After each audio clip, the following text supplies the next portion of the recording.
నమస్తే, నేను మీ Gopi. Welcome to Telugu రాజ్యం. ప్రస్తుతం మనతో పాటు ఉన్నారు సినీ క్రిటిక్ దాసరి విజ్ఞాన్ గారు ఉన్నారు. ఆయనతో మాట్లాడదాం. నమస్తే అండి. నమస్తే. సో రీసెంట్ టైమ్స్లో రాజాసాబ్ ఈ పేరు అనేది మోత మోగిపోతుంది. ప్రభాస్ ఫ్యాన్స్లో ఎంతో ఉత్సాహం అయితే వాళ్ళకి వినపడుతుంది.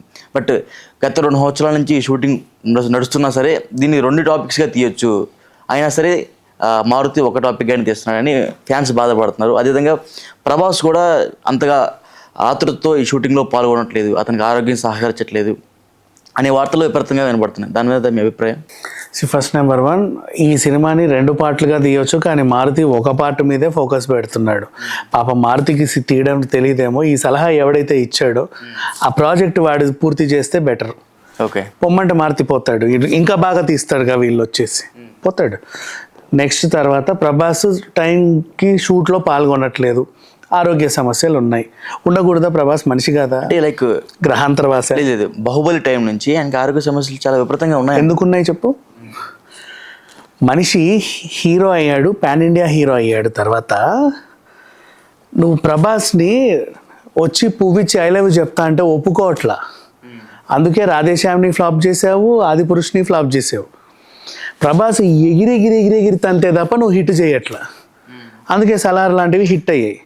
ఈయన ఎగిరి తన్నాలంటే 24 గంటలు రోప్స్ మీదే ఉండాల్సి వస్తుంది. 24 hours రోప్స్. అలాగే సమంత ఆరోగ్యం కూడా అలాగే పాడైంది.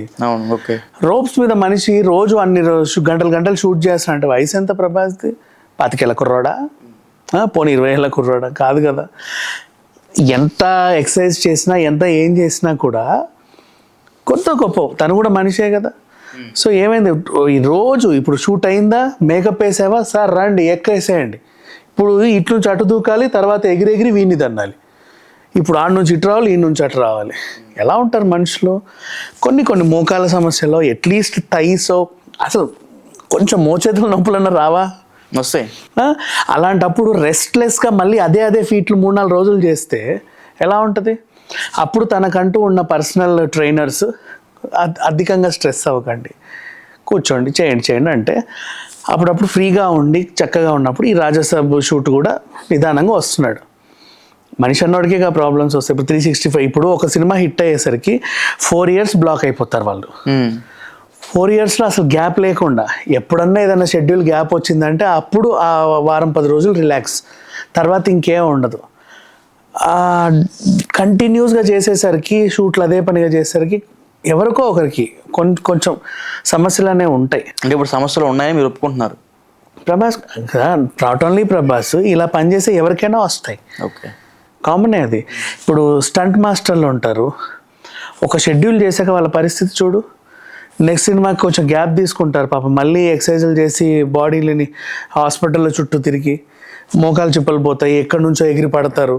కొన్నిసార్లు నువ్వు ఎంత కింద పరుపులు ఉన్నప్పటికీ కూడా నువ్వు బలంగా అయితే పడుతున్నావుగా, వాటర్లో బలంగా అయితే దూకుతున్నావుగా, సంథింగ్ విల్ హ్యాపెన్.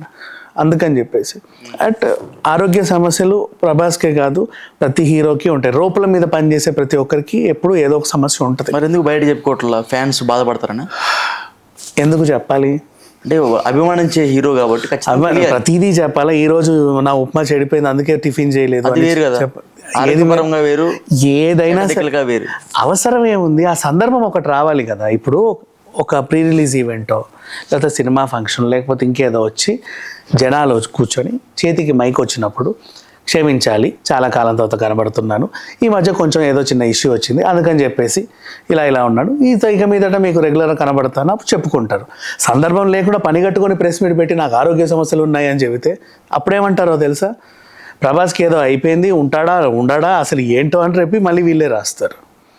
చెప్పకపోతే చెప్పలేదనే బాధ, చెబితే చెప్పుకున్నందుకు ఇంకో బాధ. అవసరం ఏముంది అసలు? వీడికైనా తెలుసుకోవాల్సిన అవసరం ఏముంది? సినిమా వచ్చినప్పుడు చూడు, ఆ ఈవెంట్కి ఆయన ఏమన్నా నీకు కొంచెం నీరసంగా కనిపిస్తే అడుగు, ఎందుకయ్యా బాబు అంత నీరసంగా ఉన్నావని చెప్తాడు, నాకు సో అండ్ సో ప్రాబ్లం అందుకని. ఇప్పుడు కల్కి స్టంట్సే, సలారు స్టంట్సే, బాహుబలి తర్వాత మధ్యలో కొంచెం గులాబీ పువ్వు పట్టుకొని తిరిగింది రాధేశ్యామ్ ఒకటేగా, అందులో కూడా ఉన్నాయిగా ఉండాల్సిన. బాహుబలి కూడా గులాబీ పూలు పట్టుకున్నాడు కదా. అఫ్ కోర్స్, అంటే కానీ ఎగిరి తనలేదు కదా. ఓకే, అట్లా. సో ఇవి కొన్ని ఉంటాయి. మనిషిని ఇప్పుడు రోప్స్ మీద ఉండే వాళ్ళకి ఎప్పుడు కొద్దో గొప్ప సమస్యలు ఉంటాయి, అది మనం కూడా అర్థం చేసుకోవాలి. ఓకే, ప్రభాస్ నిజ జీవితంలో ఎప్పుడు గులాబీ పువ్వు పట్టుకోబోతున్నాడు? అది నాకు తెలియదు. ప్రభాస్ మీరు ఒక సినీ క్రిటిక్ గారు అడుగుతున్నా జస్ట్ మీకు. నాకు తెలియదు బాబాయ్. నేనేం వేణుస్వామిలో జ్యోతిష్యం చెప్పేవాడిని అనుకున్నావే ఏంటి? ఆడు చెప్పాడుగా మొన్న ప్రభాస్కి ఏదో అయ్యిద్దని. ఏం చెప్పారు? ఏదో చెప్పాడు. వాడు వాగింది మనం ఎందుకు పట్టించుకోవాలి, వేస్ట్. సో వాట్ ఎవర్, ఆయన ఎప్పుడు పెళ్లి చేసుకుని నాకైతే తెలియదు. సో ఎందుకు ఆ సినిమా ఇండస్ట్రీలోని కేవలం అంత వయసు వచ్చిన సరే పెళ్లి చేసుకోరు? విషయం ఏంటంటే కంటిన్యూగా సినిమాలు చేసేసరికి అదే పనికి, ఇప్పుడు సల్మాన్ ఖాన్ అయినా ప్రభాస్ అయినా ఎవరి ఇష్టం వాళ్ళది. అంటే వాళ్ళు ఎంగేజ్ అవ్వాలనుకుంటారు. త్వరగా పెళ్లి చేసుకుంటేనేమో ఎందుకు విడిపోయారని అడుగుతారు, పెళ్లి చేసుకోకపోతేనే ఎందుకు పెళ్లి చేసుకోలేదు అంటారు. అందరూ హ్యాపీగా ఉన్న వాళ్ళు ఉన్నారు కదా అంటే ఎవరి ఇష్టం వాళ్ళది. మన జీవితాన్ని పూర్తిగా నేను అనుభవించిన తర్వాత, ఇప్పుడు రోజుకి 24 గంటలు సరిపోవు ఎవరికి, 48 గంటలు ఉంటే బాగుండు అనిపిస్తుంది. నీ 24 గంటలు నీకు సరిపోక 48 గంటలు ఉన్నాయి అనుకున్నావు అనుకో, నీకు 36 గంటలు అవసరపడ్డాక ఇంకొంచెం గ్యాప్ ఉందనుకో, అందులో ఎవరినన్నా ఇన్సర్ట్ చేయొచ్చు. నీ జీవితమే 24 గంటలు నీకు సరిపోక సఫోకేట్ అయినప్పుడు ఇంకొక పర్సన్ అందులో ఇరికించి వాళ్ళని ఇబ్బంది పెట్టలేవు, నువ్వు ఇబ్బంది పడలేవు. మేబీ అది కూడా రీజన్ అయి ఉండొచ్చు. Okay, so right. రాజాసాబు ఎట్లా ఉండబోతుంది అంటారు? నాకైతే ఎలాంటి అంచనాలు లేవు. అంటిల్ అండ్ అన్లెస్ మూవీ రిలీజ్కి సిద్ధమయ్యి రిలీజ్ ట్రైలర్ వస్తే తప్ప నేను దాని మీద ఏం చెప్పలేను.